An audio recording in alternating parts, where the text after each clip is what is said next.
Los Angeles, 1989. A car is parked on a quiet street. Nobody is watching. Nobody will, for hours. Inside, a man named David Gallegos is dying. He didn't see it coming. Not from this man. David Gallegos was a made member of the Mexican Mafia, lled. So was the man sitting next to him. They had called each other brother. They had eaten together, planned together, trusted each other with their lives. That trust is why Gallegos never had a chance. The overdose came first, forced, deliberate. Then, when that wasn't enough to finish it, 5 gunshots to the head. The man who pulled the trigger didn't have to be there that night. He volunteered. His name was Rene Enriquez. Inside the prison system, they called him Boxer. This is the story of how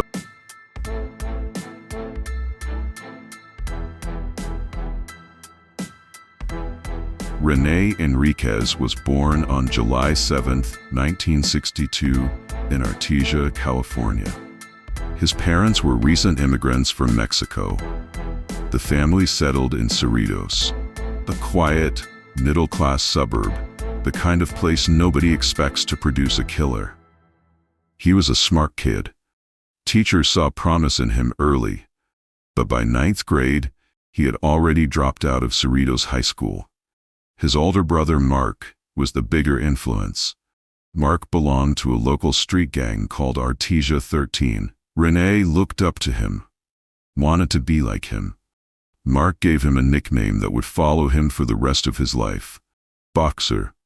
By age 12, Boxer was jumped into the gang.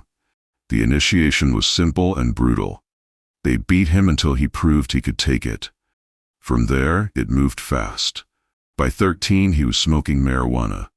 Within the year, he was using and dealing PCP, then LSD. Property crimes followed, then run-ins with police that were no longer minor. Boxer wasn't just a kid in a gang anymore. He was building a record. The arrests escalated: armed robbery, a string of them, convenience stores, holdups, one after another, until the law caught up with him. He was sentenced to prison while still a teenager. At 19 years old, Boxer walked into a system that would shape the rest of his life. Inside, he met members of the Mexican Mafia for the first time. They didn't recruit him right away. First, they tested him, taught him how prison really worked, how to make a weapon out of almost nothing, and how to hide it where no guard would look. He learned to carry out hits inside the walls of Folsom and San Quentin. Quiet, fast, controlled violence. Done to prove something. Done to be noticed. Boxer wasn't just surviving prison anymore. He was earning his place inside the most feared organization in the California prison system. Inside the system, respect wasn't given. It was earned through violence, and proven again every time it was tested. Boxer kept proving it. At Folsom State Prison, the Mexican Mafia took notice of him. He was brought in as a prospect, alongside another inmate, Danny Roman, known on the inside as Popeye. To become a full member, a prospect had to do more than talk. He had to act. Boxer carried out the violence that was asked of him, without hesitation, without question. In 1985, it paid off. Boxer was made a full member of lled. Inside the organization, that status had a name: Carnal, brother. lled wasn't a street gang. It was something more structured, more disciplined, a syndicate that operated inside California's prison system and reached far beyond its walls. At its peak, tens of thousands of street-level gang members across Southern California answered, directly or indirectly, to its made members. Boxer was now one of them. He had a brotherhood. He had power. He had a blood oath that bound him to men who would one day ask him to kill for it, and men he would, one day, have to kill in return. Being made was only the beginning. Real power inside lled came from controlling money, and Boxer understood that faster than most. Street gangs across Southern California were already moving drugs: methamphetamine, cocaine, heroin. Boxer helped formalize a system that turned that activity into a revenue stream for the men running it from inside prison walls. The rule was simple. Every street gang operating in Mexican Mafia territory paid a percentage of its drug profits upward to the made members controlling that territory from behind bars. This was called the tax. There was no negotiating it. There was no opting out. If a gang refused to pay or broke one of the organization's rules, the response was immediate and absolute. The order was called a green light, a formal authorization handed down from inside prison permitting any member or associate to kill the person named. Boxer didn't just enforce this system, he helped build it. Multiple operations, multiple territories, all answering to a financial structure designed by men who could not leave their cells. This was the business model that turned a prison gang into a criminal empire with a footprint across the entire state. By the early 1990s, Boxer was transferred to Pelican Bay State Prison. Built on California's remote north coast, designed to hold the men the system considered too dangerous for anywhere else.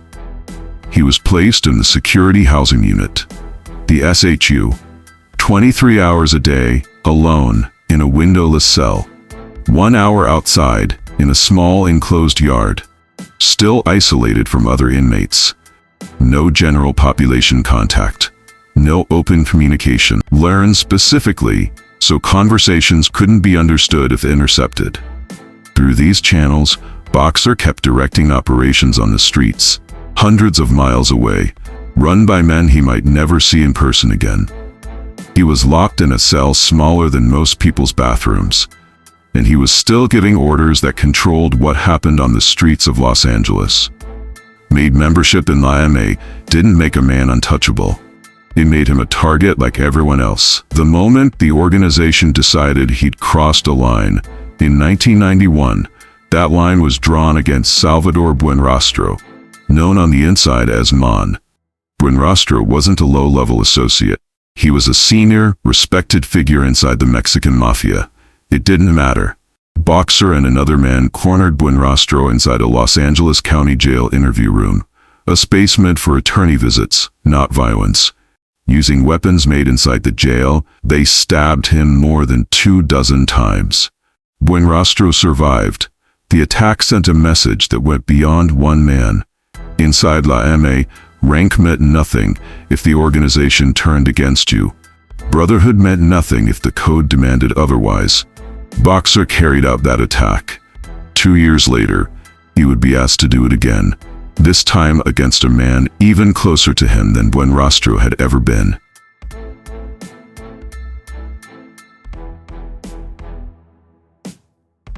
Now we return to where this story began. David Gallegos was a made member, the same as Boxer. A man who had taken the same oath, accepted the same code, sworn the same loyalty. Inside lled, that code did not allow for cowardice. Gallegos was accused of exactly that, backing down during a conflict where the organization expected him to stand and fight. To the men running lled, that wasn't a personal failure. It was a violation of the blood oath itself. Gallegos had to die. Most members would have waited for someone else to carry it out. Boxer didn't. He volunteered. This wasn't a stranger to him. This wasn't a rival from another gang. This was a man he had called brother, sat with, trusted. Boxer forced the overdose first. Then, when that wasn't enough, he fired 5 shots into Gallegos' head. The body was left inside a car in Los Angeles, to be found by whoever found it. For this, Boxer was convicted of second-degree murder. He had proven beyond any doubt that the code came before everything else, before friendship, before history, before whatever was left of the man he'd been before he ever walked into a prison. But that same code, the one he had just proven himself willing to kill for, was about to start working against him. For years, Boxer had been untouchable in his own mind, a made man, an architect of the system, a soldier who had proven his loyalty in blood more than once. But something was shifting. He survived more than one attempt on his own life. Stabbings carried out by men from inside the same organization he had helped build.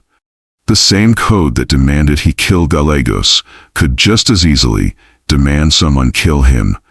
Years inside the SHU were taking a toll that had nothing to do with violence. Total isolation, no physical contact, no open air beyond a small caged yard. Boxer would later describe the first time panic took hold of him inside that cell. A feeling like his body was shutting down, like something was deeply wrong, and there was no one to call for help. Then came the line he said he never agreed to cross. He later said the organization began ordering violence against people who had nothing to do with any conflict. Children, relatives of members who had fallen out of favor. Not soldiers, not rivals. Family members, targeted simply because of who they were related to. To Boxer? That wasn't the Mexican Mafia he had sworn loyalty to. That was something else. The man who once volunteered to kill his own friend was starting to see the organization itself as something he no longer recognized.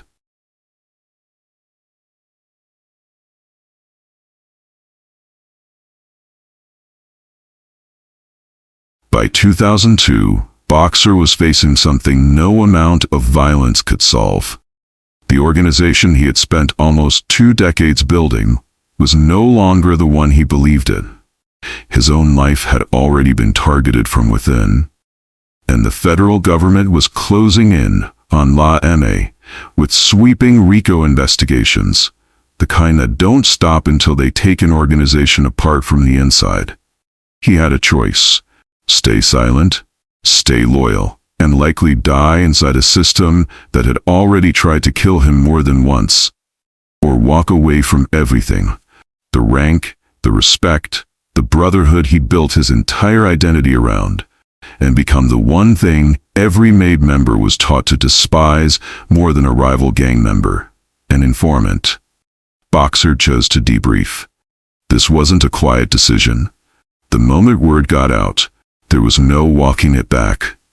Debriefing meant a permanent break from lled and a standing order that would follow him for the rest of his life. Wherever he went, whatever protection surrounded him, somewhere out there, someone would be looking to collect on it. He knew this. He chose it anyway. In 2002, the architect of one of California's most powerful criminal networks turned his back on it completely and started talking. What Boxer brought to investigators wasn't a few names or a handful of tips. It was the blueprint, in detail, how lled was structured from the top down, how the tax system worked, how money moved from street-level drug sales up to MAID members inside the prison system, how orders like the green light were issued, and how they traveled from a locked cell to a street corner without ever leaving a trace investigators could easily follow. He explained the communication methods, the kites, the sign language, the coded conversations during supervised visits, the exact tools that had let him run operations from inside the SHU for years. For California's Department of Corrections and the FBI, this was unprecedented. Other informants had given pieces.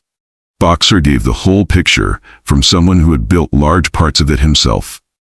He went on to testify in numerous state murder trials and federal racketeering cases, putting his knowledge directly into courtrooms, on the record, under oath. The man who once enforced lled's code from inside a maximum security cell was now the reason prosecutors finally understood how to take it apart.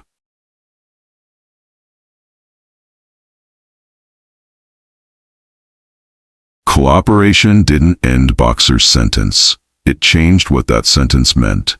He remained in custody serving life for the Gallegos murder and the attempted murder of Buenrostro, but under conditions designed specifically for people like him, separated from general population, held among other former gang members who had also dropped out, in units built for inmates who would not survive a day, among the people they used to call brothers. The threat never expired. The order against his life was permanent, carried by an organization that doesn't forget and doesn't forgive a man who exposed it from the inside. For more than a decade, agencies across federal and state law enforcement wrote letters on his behalf, crediting him with intelligence that dismantled operations and convicted men who otherwise would have stayed untouchable. But credit didn't translate into freedom. Then, twice more under the next, his parole was denied, officials citing the same reasoning each time. The relationship between his danger to the public and the danger waiting for him on the outside was almost impossible to separate. It would take 2 decades of legal battles, parole hearings, and one judge willing to overturn a governor's decision before the state of California finally agreed Boxer had earned a chance to leave. He had spent more years as a government witness than he ever spent as a made man. Look at what Boxer actually built. A system that taxed an entire underworld. A network that reached from a windowless cell to street corners across Southern California. A reputation strong enough that even fellow made men spoke about him with something close to respect, even after he turned. And at the end of it, what did that power actually give him? Decades in isolation. A body marked by violence he both survived and carried out himself. A permanent place on a list of men his former brothers would still kill, given the chance, even now. The same loyalty that built his empire is what eventually forced him to kill a friend with his own hands. The same code that made him powerful is the reason he could never fully trust the organization he helped create. In the end, the man with the most influence inside one of America's most feared criminal networks was also one of the most isolated, most hunted men in the entire state of California. That's not power. That's a different kind of prison. One that doesn't end when the sentence does. If this story showed you anything, it's how easily a system like this convinces young men that loyalty and violence are the same thing as respect.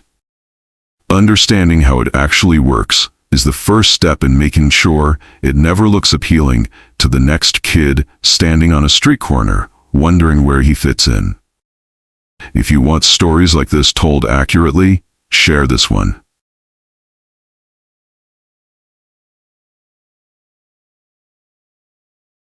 The organization, they comprise the crews, the mesas, which are controlling boards on the main lines, which control prison main lines. They pretty much effectuate most of Mexican Mafia activity in society and in prisons. And then there are the sureños. What the MA considers sureños are anybody from Southern California who is Hispanic or a part of a street gang or illicit monitoring and surveillance technique utilized by Pelican Bay. We understand completely what Pelican Bay is capable of, and it's not very much. Say, for example, that you were my visitor, and I needed to talk about a crew member paying a specific amount of money. I'd say, how's everything at home? You would tell me, everything's fine. Joe came by last month, and he helped me in the garden. He planted 4 rows of bushes, and he says he'll come back every month to help me maintain the yard. To the individual monitoring this tape, it sounds like Joe came by and helped my wife do gardening in the front yard and planted some rose bushes. To me, I understand this to be that Joe came by and paid me $400 last month, and he says he's going to be by every month to pay $400 and to help around with the crew. So it becomes esoteric to the individual layman who's listening to this tape. But for the insider, I understand completely what's happening. And the codes are crew specific, so it becomes rather difficult to decipher these cryptic messages. So it's pretty easy to circumvent the security procedures in terms of visiting. Not only do they use this carnival talk that we like to call it, and this innocuous form of conversation to circumvent the things, the security measures, but we also use sign language. We all studied American Sign Language in the Mexican Mafia. Most of the individuals understand some form of sign language. We have money, drugs, dead, hit. There are a multitude, black. There are just a multitude of signs that we've learned and utilized in the visiting room in order to circumvent the audio recording.